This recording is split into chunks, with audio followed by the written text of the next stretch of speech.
அஷ்டம சனியே குரு பார்க்கறதுனால இந்த பயம் போயிடும். ஒரு நாள் 2 நாள் ஹாஸ்பிட்டலில் முதல்லே வந்துடும். குரு வரதுக்குள்ளே கூட போயிட்டு வந்துடுவீங்க. உறவுகளால் இருந்த பிரச்சனை தீரும். இன்வெஸ்ட்மெண்ட்லாம் ஜாக்கிரதையாக பண்ணுங்கள். நல்லா ஜாலியாக இருங்க. கோவப்படாதீங்க, ரோஷப்படாதீங்க. ரொம்ப கோவப்பட்டீங்கன்னா தப்பு வந்துடும். அது படாத பாடுபட்டுரும். அடுத்ததாக பார்க்கக்கூடிய ராசி யார்? சிம்மம். 5ஆம் அதிபதி 8ஆம் அதிபதி உங்கள் ராசிக்கு. அவர் இப்போ எதில் இருக்கார்? 12ன்னா நான் விரயஸ்தானம். அடுத்தது அவருடைய பார்வை என்ன? கடகத்திலேருந்து உங்களுடைய ராசிக்கு 4ஆம் இடமும் 6ஆம் இடமும் 8ஆம் இடமும். நிறைய நல்லது. அஷ்டம சனியே குரு பார்க்கறதுனால இந்த பயம் போயிடும். ஆனாலும் என்னன்னா காஸ்மெட்டாலஜி சர்ஜரி எல்லாம் பண்ணக்கூடிய ராசியில் சிம்மம் வரும். ஒரு நாள் 2 நாள் ஹாஸ்பிட்டலில் முதல்லே வந்துடும். குரு வரதுக்குள்ளே கூட போயிட்டு வந்துடுவீங்க. அப்புறமா சரியாயிடும். பயம் போயிடும், பகை போயிடும், நிம்மதி வரும். உறவுகளால் இருந்த பிரச்சனை தீரும், செட்டில்மெண்ட்லாம் ஏற்படும். ஆனால் விலை உயர்ந்த பொருள்கள்லாம் ரொம்ப ஜாக்கிரதையாக பார்த்துக்கக்கூடிய ராசியில் எது வரும்? சிம்மம் வரும். லாக்கரில் வச்சுருங்க. இன்வெஸ்ட்மெண்ட்லாம் ஜாக்கிரதையாக பண்ணுங்கள். நல்லா ஜாலியாக இருங்க. கோவப்படாதீங்க, ரோஷப்படாதீங்க. அது கொஞ்சம் கவனமாக பார்த்துக்கணும். யார்? சிம்மம் தான் பார்த்துக்கணும். ரொம்ப கோவப்பட்டீங்கன்னா தப்பு வந்துடும். அது படாத பாடுபட்டுரும். சிம்மத்துக்கு திருக்கொல்லிக்காடு தான், பொங்கு சனீஸ்வரர் தான். உடற்பயிற்சி கண்டிப்பாக செய்யுங்க. ஏதாவது ஒரு சின்ன நோய் இருந்தாலும் சுயமாக மருந்து நிறைய வச்சுப்பீங்க, நீங்களே எடுத்துப்பீங்க. அதெல்லாம் இல்லை, டாக்டரை பார்த்து எடுத்துடணும். அற்புதமாக ஆகிடுவீங்க. நல்ல ஃபிசிக்கல் நல்லாயிடும். ஃபிசிக் நல்லாயிடும். ஆச்சரியமான முன்னேற்றம் ஏற்படும். தொழில் ரீதியாக இருந்த கஷ்டங்கள் தீரும். கடன் அடையும்ல, அதுவே உங்களுக்கு பெரிய ஆச்சரியம் இல்லை. வேறு என்ன வேணும்? அதோட யோக பலத்தை அதிகமாக பெறக்கூடிய ராசி சிம்மம். உத்தியோகத்திலும் தொழிலிலும் வியாபாரத்திலும் வண்டி வாகனத்திலும் தாய் வழி உறவுகளும் தந்த வழி உறவுகளையும் கொஞ்சம் நல்லா பார்த்துக்குங்க. வாக்குவாதம் இல்லாமல் இருந்திருக்கு. பழைய கடன்களை செட்டில் செய்வது ஆச்சரியமான நன்மைகளும் அனுகூலங்களும் காணப்படும். இதெல்லாம் பார்த்துட்டா நல்லது. சிம்மம் திருக்கொல்லிக்காடு போயிட்டு வந்துருக்கு. ஓகேவா? அதான் அஷ்டம சனியை குரு பார்க்குறாருல, இனி தம்பாயிடுவேன்.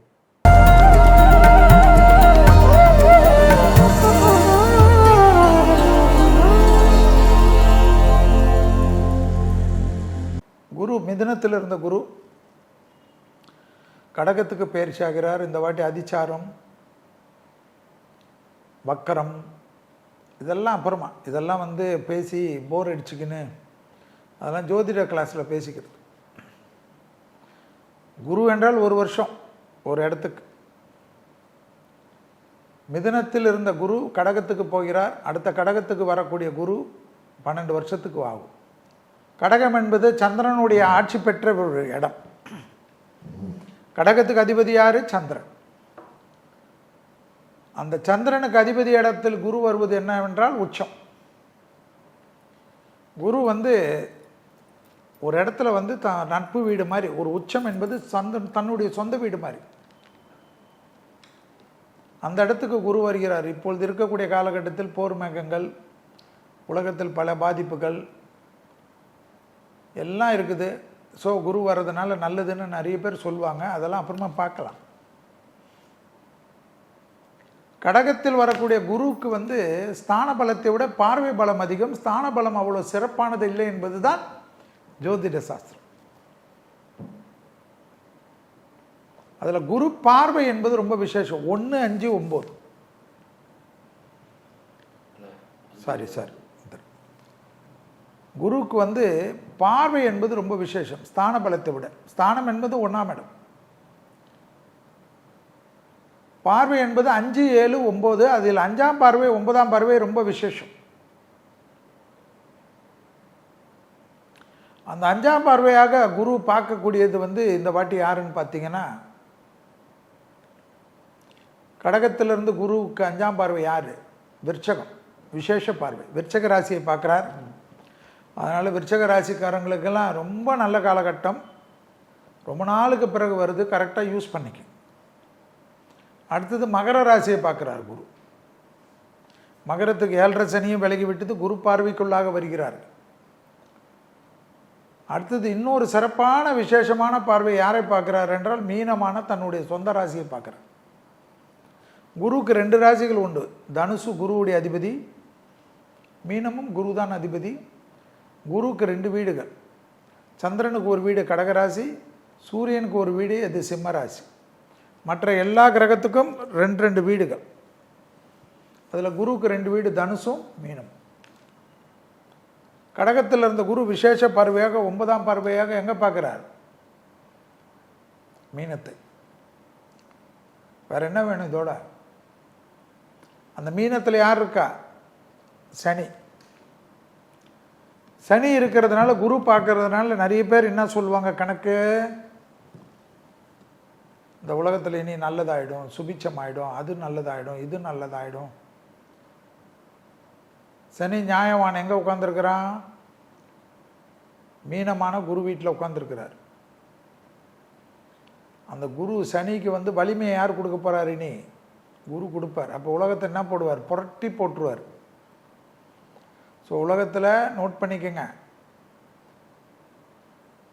நிறைய இன்னும் விஷயங்கள், வெறும் பிரச்சனைகள், போராட்டங்கள்லாம் அதிகரிக்கும்.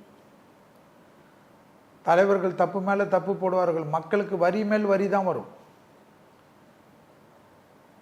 கொள்ளையடிப்பவர்கள் பெரிதாக கொள்ளையடிப்பார்கள். தலைவர்கள் தப்பு பண்ணுவதால் மக்களுக்கு பெரும் கஷ்டங்கள், சங்கடங்கள்.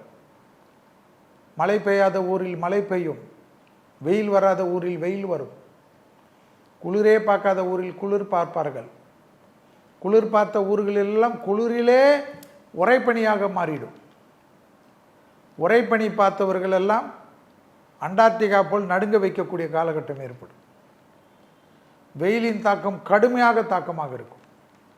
குளிரின் தாக்கம், வெயிலின் தாக்கம். சொன்னோம் சித்திரை மாதத்தில் பனிக்கட்டி ஆணைக்கட்டி மழை பெய்யும் என்று.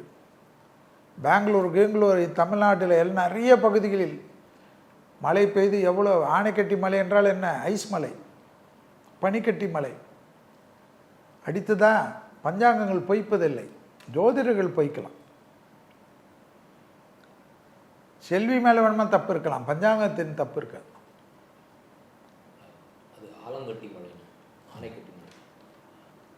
ஆலங்கட்டி மலை. ஆலங்கட்டி என்றால் என்ன? பனிக்கட்டி, பொத்து பொத்து என்று விழக்கூடியது. தலையில் விழுந்தால் கதை கந்தல், அவ்வளோ ஸ்பீடில் வரும். சேதாரங்கள் பெரிதாக இருக்கும். இயற்கையுடைய கோர தாண்டவத்தில் அதுவும் உண்டு. அதே போல் நிறைய பாதிப்புகள், நிறைய பிரச்சனைகள், நினைத்து பார்க்காத விஷயங்கள் எல்லாம் இந்த கடகத்தில் குரு இருக்கக்கூடிய காலகட்டத்தில் நடக்கும். திருமணமாகாதவர்கள் 12 ராசியிலும் உச்சம் பெற்ற குருவால் நல்லது நடக்கும். நல்லதே நடக்கவில்லை, 12 வருஷமாக என் குடும்பத்தில் நல்லது நடக்கவில்லை, கஷ்டங்கள் நடந்தது, வீடு இல்லை, வாசல் இல்லை, எந்த ராசியாக இருக்கட்டும், நல்லது நிறைய நடக்கும். நிறைய நல்லது. அவர்களெல்லாம் கொஞ்சம் கவனமாக இருக்க வேண்டும். பெரிய அளவுக்கு அரசியல், தொழிலதிபர்கள், பெரும் செல்வந்தர்கள், எதிர்பார்க்காதவர்கள், மகான்கள், பீடாதிபதிகள், கவனத்தின் பதவிக்காக போட்டிகள் நடக்கும். பெரும் போட்டிகள் நடக்கும். எல்லா இடத்துலையும் தொந்தரவுகள் வரும். பாதிப்புகள் அதிகமாகும். எல்லாம் வரும். பிரச்சனைகள் வரும். 60 வருடம், 40 வருடம், 30 வருடம் என்று பாரம்பரியமாக இருக்கக்கூடிய தொழிலதிபர்கள்லாம் கவனமாக இருக்க வேண்டும். சில நாட்களில் இராணுவ புரட்சிகள் ஏற்படும். தீவிரவாதத்தினுடைய உக்கரம் அதிகரிக்கும். போர்கள் வேற வேற ரூபத்தில், போரெல்லாம் முடியாது, வேற வேற ரூபத்தில் அடிப்பார்கள். மத கலவரங்கள், இனக்கலவரங்கள், மோதல்கள்,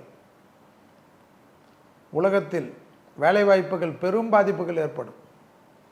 வரியும் போடுவார்கள், வேலையும் இல்லாதாயிடும். புதுவிதமான நோய்கள் வரும். மருத்துவத்தில் புரட்சிகள் கண்டிப்பாக வரும். சொல்லிக்கொண்டே இருக்கிறோம். குமுதத்தில் தெரியாதவர்கள் கிடையாது. எவ்வளோ நோய்கள் சொல்லியிருக்கோம். எல்லா நோய்களுக்கும் மருந்து வந்துருக்குதா? அந்த மெஷின் சொல்கிறோம், ஸ்கேன் மெஷின்லாம், அந்த மிஷின் இந்த மிஷின்லாம், இந்த பயப்படுற மாதிரி உள்ளுக்குள்ளே குகையில் போகிற மாதிரி அதெல்லாம் மாறும். எளிமைப்படுத்தப்படும் மருத்துவம், வெற்றிகளுடைய பிரகாசம் அதிகரிக்கும். பெரும் பெரும் கொடும் நோய்களுக்கெல்லாம் மருந்துகள் கண்டுபிடிப்பார்கள். புதிதாக கொடும் நோய்கள் உருவாகும், ஆனாலும் அதற்கு உண்டான மருந்துகள் வரும். தொற்று நோய் உபத்திரங்கள் வரும். புரட்சிகள், விவசாய புரட்சிகள், கால்நடை புரட்சிகள், பால் புரட்சிகள் எல்லாமே மாறிக்கொண்டே இருக்கும். அரசியலில் நிறைய கட்சிகள் சிதறந்து சின்னாபின்னமாகும். குடும்ப சண்டை வரும். பெரும் ஆண்ட கட்சிகள், எதிர்கட்சிகள் என்ன செய்கிறதுனே தெரியாது. வலிமை மிக்கவர்கள் எல்லாத்திலையும் அரவணைப்பார்கள். எந்த இடமும் தெரியாது. எதிரியாக இருந்த கட்சிகள், பகை கட்சிகள் எல்லாம் ஜாயின் ஆகிடும். உறவோடு இருந்த கட்சியெல்லாம் பகையாயிடுமா. இன்னும் நிறைய சினிமா பிரபலங்கள் இந்தியா முழுவதும் அரசியலுக்கு வருவார்கள். ஸ்போர்ட்ஸ்மேன்கள் அரசியலுக்கு வருவார்கள். பெரிய பணக்காரர்கள், பெரிய தொழிலதிபர்கள் எல்லாம் அரசியலில் குதிப்பார்கள்.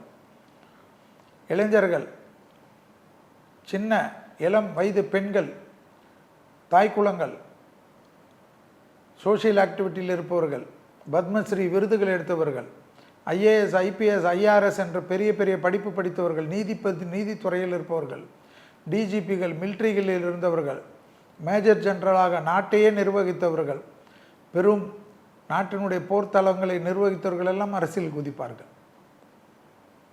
அரசியல் இப்பொழுது எல்லோருக்கும் பன்முகமாக ஒரு முகமாக மாறுமா. ஏன்னா கடகத்தில் குரு